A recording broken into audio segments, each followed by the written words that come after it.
Okay, today's daf is Nun Aleph, but because of the structure of the sugiyah, we're going to start on Nun Amud Bet, 14 lines from the top, even though it's only about a third of the way down on the page.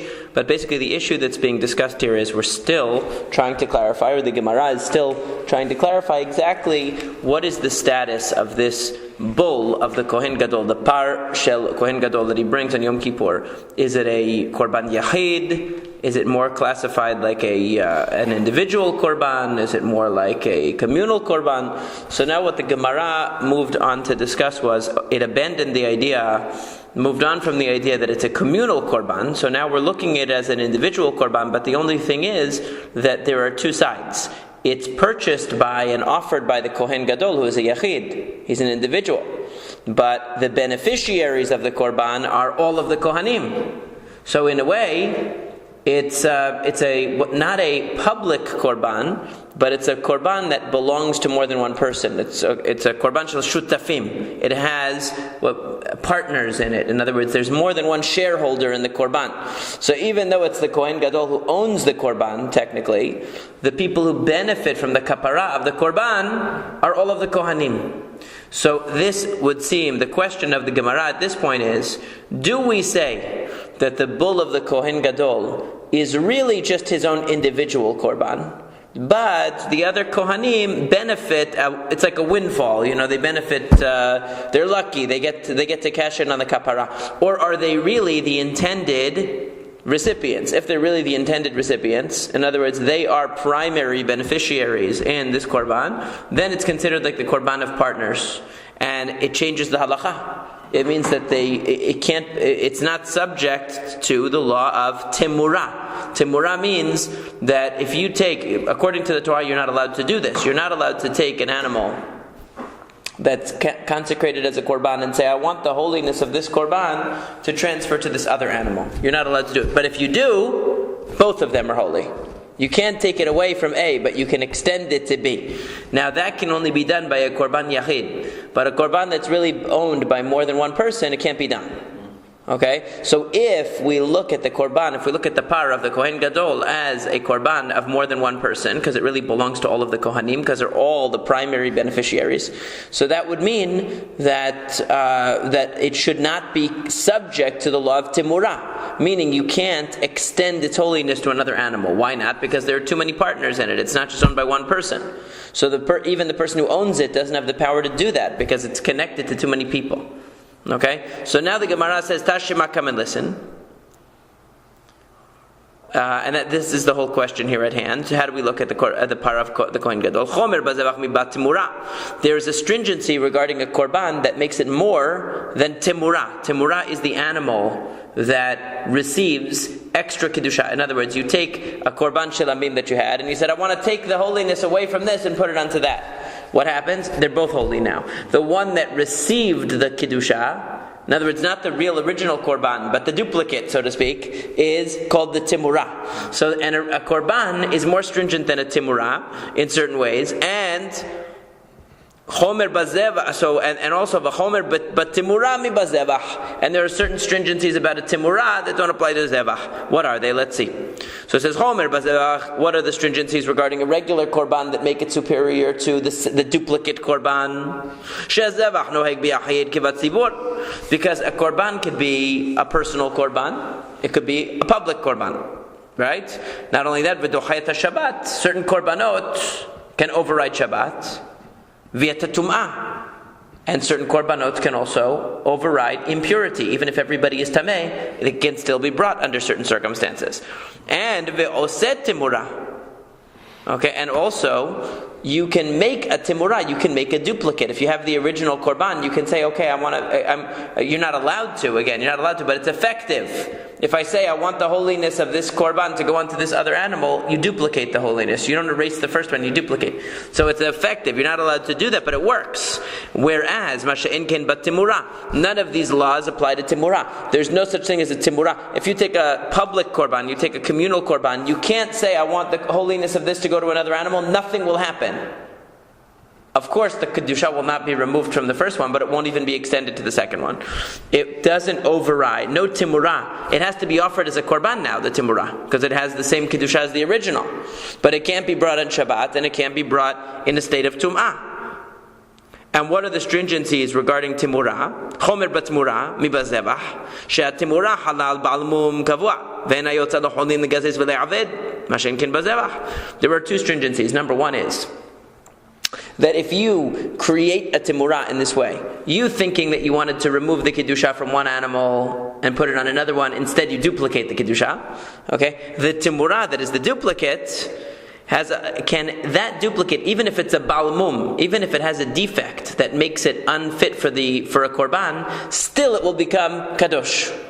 It will still receive the kedusha, because the kedusha didn't originally inhere in that animal. It originally applied to the first one, right? You're just extending it. So even though the second one is a balmum, it still can receive it. Not only that, even if you redeem the timurah, it can never be redeemed to the point ligazez v'le'aved that you could work with it or you could shear it. In other words, it will even if you redeem it, even if it has a mum, so you can redeem it for money and take the money and bring an offering, but you can eat the meat of the timurah, but you can never use it in any other way. You can't say, well, now I'm going to put it to work in the field, or now I'm going to shear it. No, you can eat it. You just can't use it for any other purpose besides eating the meat. Okay, mashein ken bazevach, which is not true about a zevach, a regular korban. If you try to consecrate an animal that is a balmum, it will not work. And if you redeem it, you can redeem it completely to the point that it's totally chulin again. It's totally a mundane animal again.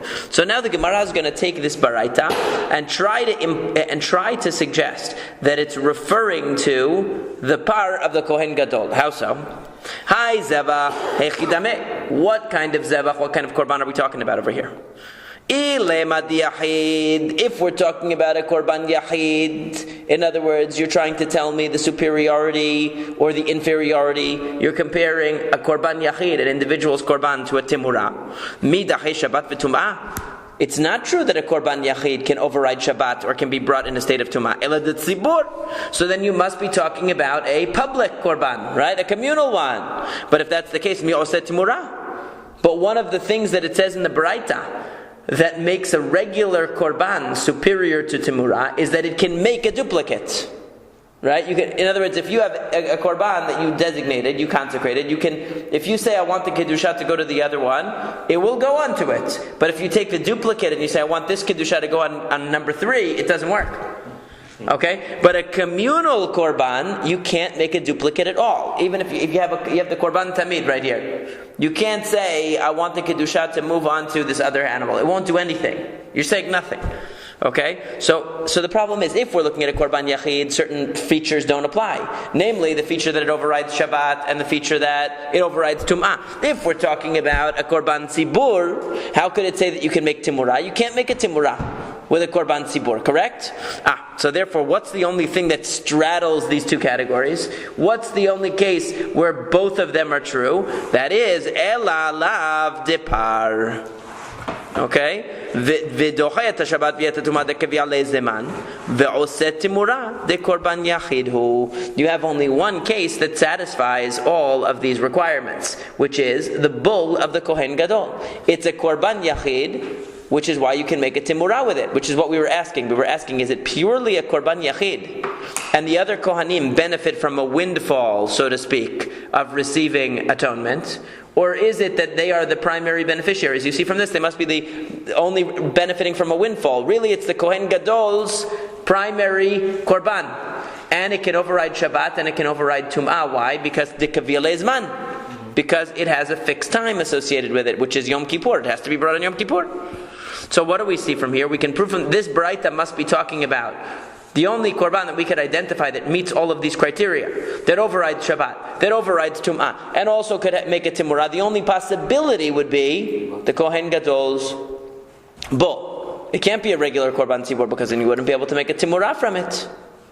Okay, so now the Gemara says no. Amar Rav Sheshet. Rav Sheshet says no.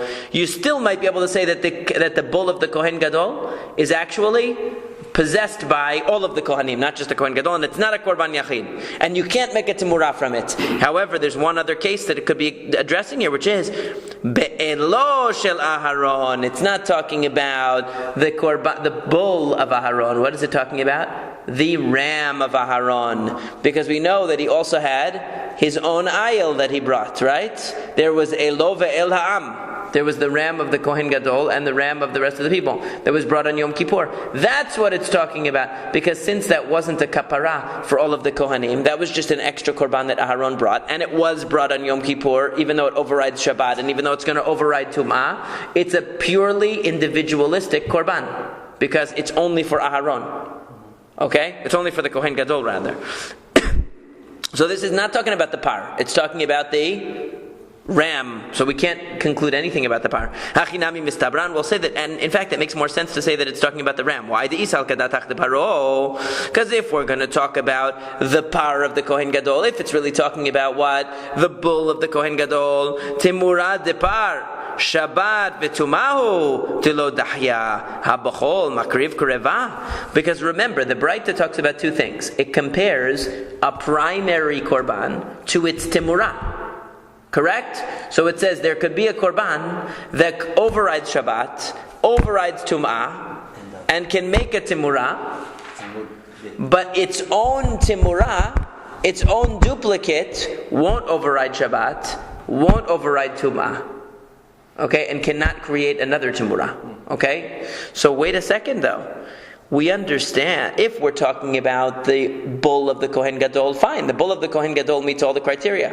It overrides Shabbat, it overrides Tum'ah, it can make a timurah, what you're saying. But the timurah of the Kohen Gadol's bull, would it really meet all the criteria that are described about the timurah? True, it wouldn't override Shabbat, it wouldn't override Tum'ah, but would it be offered during the weekday? No, because hatimurat chatati, it would be the timurah of a sin offering, of a chatat.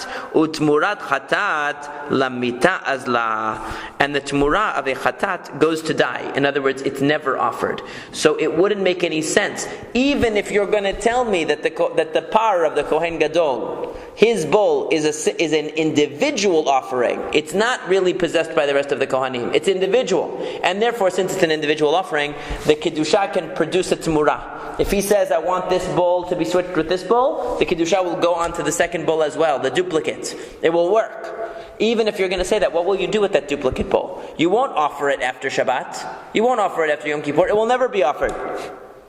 So how can you say that that's the subject of the Braita? Certainly not.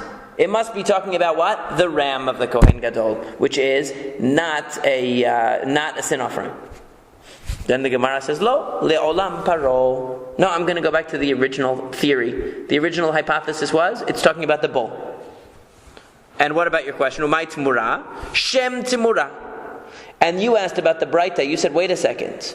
It says that the primary offering is superior to the timurah.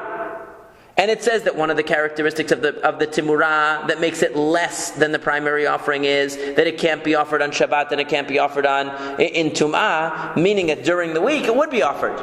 And you asked, but wait a second, it would be timurat chatat. It wouldn't be offered during the week. You're right, because shem timurah. Because the Braita doesn't mean that the duplicate of the very same korban that we're talking about would have these characteristics. It's just talking about duplicates in general. What it means is there's a certain type of korban that has all three characteristics. It overrides Shabbat. It overrides Tum'ah. It can make a timurah. And timurot in general don't have those qualities. Not that a timurah of the bull of the Kohen Gadol would have all those qualities, but that a timurah in general would have those qualities. But if that's true, zevach nami shem zevach.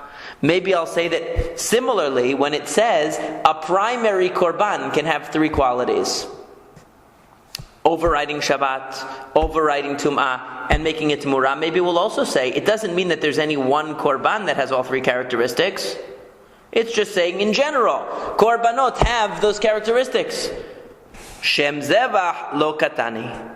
That's not true. It's not saying that korbanot in general have those characteristics. How do I know that? Mimai, mide katani, because it says Homer bitmura. שהתמורה חלל בעל מום קבוע ואינה יוצא לחולין לגזז ולעבד. Because when it talks about what makes a timurah superior to a regular korban, it says one of the things is that the kiddusha of the timurah will apply even to an animal that's a Baal Mum. In other words, if I take the original korban and I say I want this kiddusha to transfer onto animal B, even if animal B is crippled or whatever, it has a mum, still it will work. It will work. And no matter how much of a mum it has, if I redeem it, it will retain some of the kedusha. I can never shear it and use the wool. I can never put it out to work. And if you're going to tell me that the Braita is not talking about a specific type of korban in the first half, it's not talking about a specific korban. It's just saying in general, korbanot have certain characteristics, and in general, timurot have certain characteristics. If that's true, va'ika bechoru ma'aser tehalin al ba'al mum kavua ve'enyot in laholin legazez ve'le'aved. Well, guess what? There are certain korbanot that even in their primary form, the Kiddusha applies even to a Baal Mum, and the Kiddusha can never fully be removed. And what are those two cases? The Bechor, the firstborn animal that comes out, it doesn't matter if it has a mum, it's still a bechor. The ma'aser, where you have the animals walk through the fence, and every 10th is ma'aser, if that's a Baal Mum, it's still kadosh. And even if you redeem them, you can never shear them or put them out to work. You can only redeem them to eat the meat. So what do you see? If we're saying korbanot in general versus timurot in general, well then that's not good, because there's a quality that you mentioned about timurah, namely two qualities, that it applies even to a Baal Mum, and you can never remove the Kiddusha, that also apply to certain korbanot. So it wouldn't be an absolute distinction. So therefore what? Therefore we must say that when it mentions zevach in the beginning, it means a specific korban is being contrasted with timurot in general. Okay? So what is the specific korban? Right now we're saying that the specific korban is the power of the Kohen Gadol, right? And El Hashem Zavach Lo Katani, rather we're not talking about general korbanot. And why is it that when we're talking about Timurah, we presume that it's talking about the general category of Timurah? But when it's talking about korban, we assume that it's talking what? About a specific korban. The reason is because timurot have one set of rules for all cases. So we're allowed to talk about, we can talk about them all in one way. They all have the same rules. Whereas korbanot don't all have the same rules. Some of them share certain properties in common with the timurah, some of them don't. So we must be picking a specific korban for this contrast. And what's the specific korban for this contrast? According to the way the Gemara is learning now, it is the par of the Kohen Gadol. Right? It is the bull of the Kohen Gadol, or according to Rav Sheshet, the ram of the Kohen Gadol, which straddles the fence between an individual korban and a public korban. According to Rav Sheshet, he would say that the par of the Kohen Gadol is not really an individual korban. It really belongs to all the Kohanim, and therefore you can't make a timurah from it. But the first answer of the Gemara itself was suggesting was that no, the bull of the Kohen Gadol is really an individual korban. But everybody apparently agrees about the ayil of the Kohen Gadol, that the ram of the Kohen Gadol that he brings on Yom Kippur certainly qualifies as a personal korban that overrides Shabbat and overrides Tum'ah and could make a Timurah. Okay, so now the Gemara asks, Ola Rav Sheshet had the mokim la be'elo shel Aaron lo k'ma b'Pesach. So why does Rav Sheshet have to go? Rav Sheshet doesn't believe that the bull of the Kohen Gadol is considered to be an individual korban. Fine. Why does he have to take the ram of the Kohen Gadol? There's a much more obvious example he could use, namely Korban Pesach. Korban Pesach is an individual korban. It overrides Shabbat. If Erev Pesach falls on Shabbat, we bring it on Shabbat. It overrides Tumah if everybody is Tameh. And it's an individual korban. Why doesn't he use that? The reason is because he can't use that. Kasavar in Shohadina Pesach ala Yahid. Because Rav Sheshet says that a Korban Pesach is not a Korban Yachid. You know why? Even though each individual has an obligation to fulfill, you're not allowed to bring one Korban Pesach just for yourself. It has to be with other people. So it doesn't qualify. But Pesach Sheni. What about Pesach Sheni? Why doesn't he say that it's not talking about the ram of the Kohen Gadol? The Zevach, the Korban that's being used in the Braita as an example for Korban, that is both in a way individualistic, but can also override Shabbat and Tum'ah. It's talking about Pesach Sheni. No, because midachet Tum'ah, because Pesach Sheni doesn't override Tum'ah. Amar le Rav Huna b'rei Rav Yehoshua le Rava. Rav Huna, the son of Rav Yehoshua, said to Rava, Vetana, ma'ishena Pesach dekar le korban yachid, u'ma'ishena chagiga dekar le korban tzibur. On the previous daf, we had there was a statement that placed korban Pesach together with korban yachid, okay, and placed korban chagiga. The chagiga is the offering that's brought on the holidays by every person during the day of the holiday. That was classified as korban tzibur. If you look back, you will remember that this was in the discussion over there of the where they were discussing the parameters of what can override Shabbat. That has to be something that's kavua, has a zman kavua, and so on Daf Nun Amud Aleph. So Korban Pesach was classified as Korban Yachid, and Chagiga was Korban Tzibur. So why is that? If you're going to tell me that it's called the Korban Chagiga because the Korban Chagiga is called the communal Korban because it's brought when everyone's gathered together on the holidays, Pesach Namiyat Bechinufia. The same thing is true about Korban Pesach. It's brought on Erev Pesach. Everybody's there.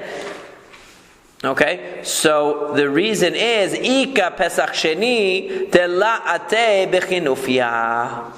There is Pesach Sheni that doesn't come Bechinufia, that doesn't come in a public way. In other words, why is Korban Pesach considered to be a Korban Yachid? Because of Pesach Sheni. Pesach Sheni doesn't come with so much fanfare because not everybody is there. Only the people who needed to bring it come for Pesach Sheni. So it's not the entire community coming for that. Only individuals who needed to bring it. So therefore we could say that Pesach Sheni and Amar Lei Im Ken Yehidochayet Shabbat V'Etatuma. So he responded to him and said, well, if that's true, that you're saying that Pesach Sheni is compared to Pesach Rishon. In other words, on Daf Nun, when it mentioned that there are certain Korbanot Yachid that override Shabbat, namely Pesach, and they override Tum'ah, namely Pesach. So you're telling me that the Pesach over there is not referring to the regular Pesach, because the regular Pesach is just as much a public Korban as Chagiga. What's it referring to then? It's referring to Pesach Sheni. If that's the case, you're saying that it overrides Tum'ah. Amar Le'in, he said, yes, Keman Amar Dache, because that statement on Daf Nun was following the position that it overrides it. Tanya, as we learn in the Braita, Pesach Sheni Dochet Shabbat, Ve'eno Dochet Tum'ah, Rabbi Yehuda Omer, Af Dochet Tum'ah. There's a machloket in a Braita. The Tanakama says that Pesach Sheni overrides Shabbat if Pesach Sheni falls on Shabbat, but it does not override impurity. If everybody is Tameh, you can't bring it. Okay? Whereas Rabbi Yehuda says it overrides Shabbat and Tum'ah, just like the Korban Pesach normally would. If everybody is Tameh, you bring the Korban Pesach. If the majority is Tameh, or all the Kohanim, you bring the Korban Pesach. There is no makeup time. That's true, so then you missed it for that year.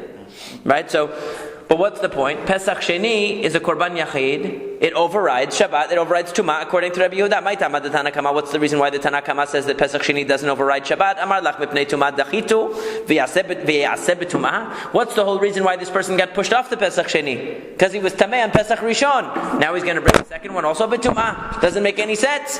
Rabbi Yehuda Amar lach, Rabbi Yehuda will say to you, Amar kra kechol chukat Pesach yasuoto, that you're supposed to observe Pesach Sheni the way you observe Pesach Rishon. Va'afilo b'Tum'ah. HaTorah Zira alav la'asoto b'tahora lo zachayasenu b'tum'ah. In other words, that the Torah wanted to give you the opportunity to bring the Korban Pesach in a state of tahora, but if everybody is tamei, the majority of the Jewish people are tamei, or all the Kohanim are tamei, then what? The Torah tells you, do it, even b'tum'ah, just like you would do Korban Pesach b'tum'ah if everybody were tamei. So what's the point though? That we find a Korban Yachid that overrides Shabbat and overrides Tum'ah according to this view. Okay, so why can't Rav Sheshet bring the case of Pesach Sheni? Fine, he doesn't want to say Pesach Rishon because maybe he considers that to be not an individual Korban. But Pesach Sheni should be an individual Korban, and it overrides Shabbat and Tum'ah. Okay, so that being the case,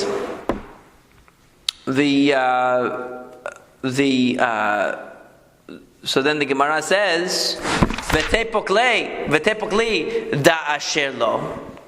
So Rashi explains. Rabbi Elazar asked before the question of whether this bull belongs to the Kohen Gadol himself personally, or it belongs to all of the Kohanim. It calls it Asher Lo. It belongs to Et Par HaChatat Asher Lo. That it belongs to him, Amar Rahmana.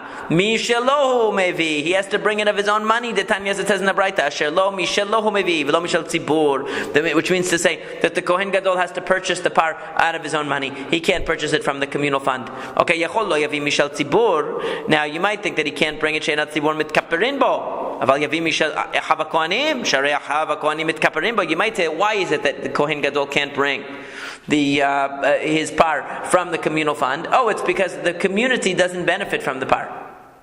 They're not receiving kapara. But his brothers, his fellow Kohanim who are going to receive kapara from this bull, they should be able to contribute towards its purchase. That's why the Pasuk emphasizes it belongs to him.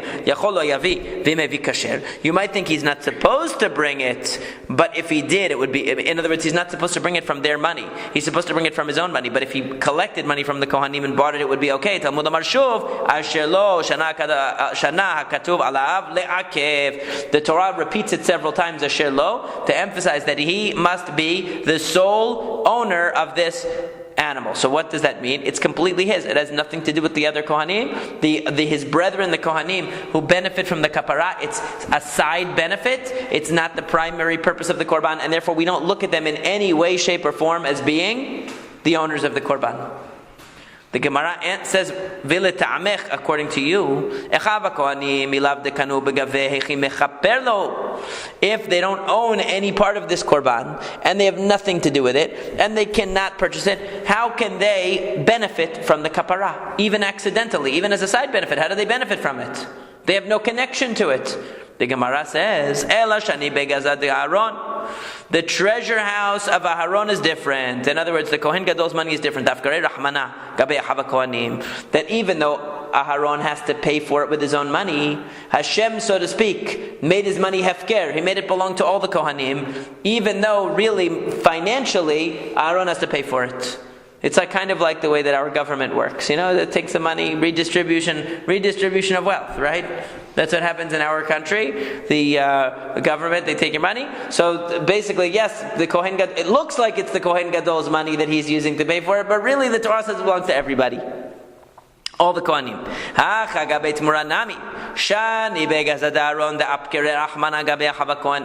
So in the same way, we could say that even though Aharon is the primary owner of this bull, and therefore one would think that it's an individual korban, really it's something that all of the Kohanim benefit from.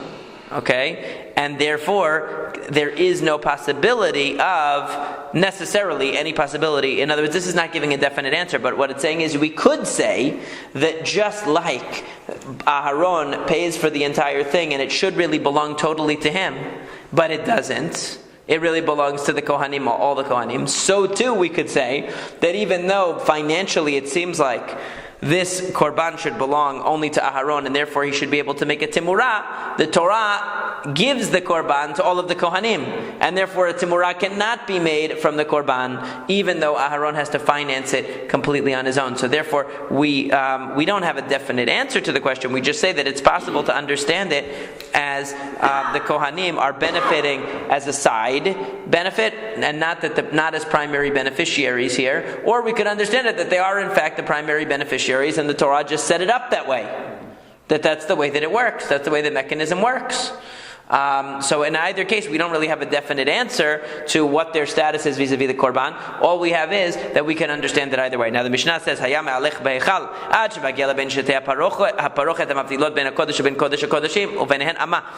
when in the Kodesh, when the Kohen Gadol would approach, now he's approaching with the Ketoret, there were two parochot. There was two. Not just one curtain. So he would have to go around one curtain, go down this way, and come in through where the other curtain opened. And there was an amma of space between the two curtains. Rabbi Yossi Omer, Lo hayta sham ela parochet achat bilvad. I disagree. I said there was only one parochet shenemar, because it says in the pasuk, Because it says that the curtain will divide between the Kodesh and the Kodesh HaKodeshim. In other words, that there's only one curtain separating between the Kodesh and the Kodesh HaKodeshim, not two. So the Gemara asks, Shapir Kamar Lahu Rabbi Yossi l'Rabbanan, that Rabbi Yossi has a very good objection here to the rabbis. He says that the pasuk says there's only one parochet. How could you say there are two? Amrei lach, hanimili b'mishkan. The rabbis will tell you that's only in the Mishkan of Mikdash. But Mikdash Sheni in the second Beit Mikdash Kevan lo havai amat raksin uva Mikdash Harishon hu dahavai, that in the original, in the Beit Mikdash Harishon, in the Beit Mikdash that Shlomo HaMelech built, there was a wall in between the Kodesh and the Kodesh HaKodeshim. The wall had a door. It was a physical wall, the thickness of an amah. And the rabbis couldn't determine the space where that wall stood. Was it part of Kodesh HaKodeshim or was it part of Kodesh? So what did they have to do? They didn't know where to put the parochet. So what did they do? They put two parochot. They put two curtains where that wall originally was to cover that space, because they weren't sure whether that one amah where the wall used to be was part of Kodesh or part of Kodesh HaKodeshim. They were not sure. Okay, that's why they made two parochet. Tanu Rabbanan, the rabbis taught Divrei Rabbi Yehuda, that according to Rabbi Yehuda, how did it work? I'm sorry, it's Rabbi Yossi, not Rabbi Yehuda, right? Divrei Rabbi Yossi. So Rabbi Yossi says that he would walk between the menorah and the mizbeach. Now remember how the Kodesh is set up. The Kodesh is set up that there's a mizbeach in the middle. Okay, when you walk into the Kodesh, what do you see? A mizbeach in the middle. To your left is the menorah. To your right is the shulchan. Okay? So when you walk in, if you're going between the mizbeach and the menorah, what does that mean? It has a picture? Yeah.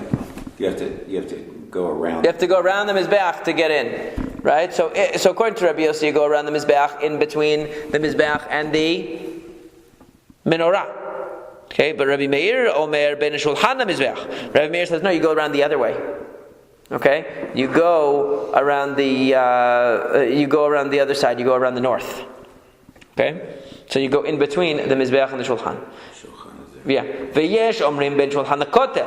Some say no. You don't go in between the mizbeach and the shulchan. You go in between the shulchan and the wall. Okay, you go along the wall. You don't go in between the mizbeach and the shulchan. The north wall. Yeah, the north wall. So exactly. Man yesh omrim, who is the one who is the yesh omrim? Amar Rav Chisda, Rabbi Yossi. Oh, so I made a mistake. Okay, so it was Rabbi Yehuda before. I thought the Rish Yud. So Rabbi Yehuda. Make it easy for Kohen Gadol so he won't spell it. I mean, this is. Well, it has to. Yeah, it could be harder. Yeah, he didn't want to spell. Yeah, it doesn't sound like it would be too easy. But okay, so it was Rabbi Yehuda. So I was right the first time. So Rabbi Yehuda is the one that says you go the south way. Rabbi Meir says the north way. The Yesh Omrim is Rabbi Yossi. Hidamar pitcha b'tzafon ka'eh. That Rabbi Yossi says that the opening of the curtain was to the north. So that's why he goes between the shulchan and the wall, because he's coming to the north. The opening in the curtain that he's going to walk around is in the north. Rabbi Yehuda will tell you that the opening is in the south.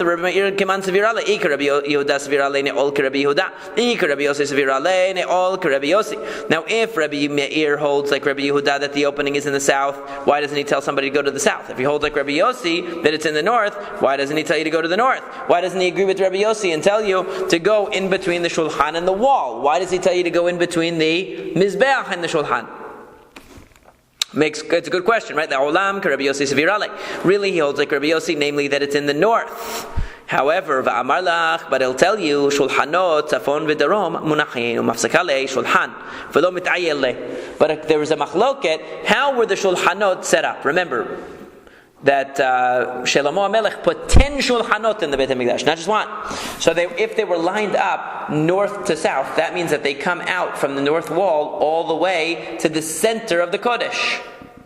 So that means that there's no way to walk along the wall because they block the wall. The last shulchan is against the wall, so that's why Rabbi Meir says you have to walk between the shulchan and the menorah and the mizbeach, because you can't walk along the wall. You'll smash into one of the tables. Alternatively, really, they were placed from west to east. In other words, they were placed perpendicular. Okay, not parallel to the parochet.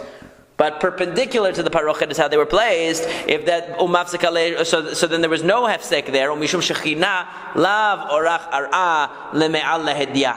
But in order to honor the Shekhinah, we want to be respectful. We don't want to walk straight in, You walk along the wall right into the opening. That's not walking around a little bit, it shows some trepidation, it shows some kavod. You don't walk straight in, you walk around and go in on the side. For Rabbi Yossi, Amar Lach, so why does Rabbi Yossi say then that you go straight in along the wall? Very simple answer. Havivin Yisrael shelo tzrichana katuv l'shaliach. To show you how beloved the Jewish people are before Hashem, that they're so beloved that they don't require a shaliach, meaning each person can pray to God directly, and their shaliach, their messenger, can walk straight in. He doesn't have to go in a roundabout way. He can walk straight along the wall into the opening. And the last question for Rabbi Yehuda, so why doesn't Rabbi Yehuda allow you to go between the menorah and the wall? Why does he say you have to go around the menorah and then make a curve? Why can't you go straight along the wall? Answer is because mishahare maneh. Because if he does that, what will happen is the what do you call it? The soot from the candles from the menorah will blacken his clothing. He's wearing the white clothing. You don't want to stand too close to all that smoke. It's going to blacken clothing. So therefore, he doesn't want to walk too close to the menorah against the wall. He walks in between the mizbeach and the menorah in the roundabout way to get to, according to Rabbi Yehuda, the southern entrance, where the parochet was folded back for him to enter. So the way that, according to Rabbi Yehuda, would work is you go in the southern opening. In other words, the first parochet is open to the left. You go in there. You walk up. In other words, you go in to the parochet. It's open on the south. Then you walk along the inner parochet and you enter on the other side where it's folded in. And so it's a more roundabout approach because there are two parochot according to Rabbi Yehuda.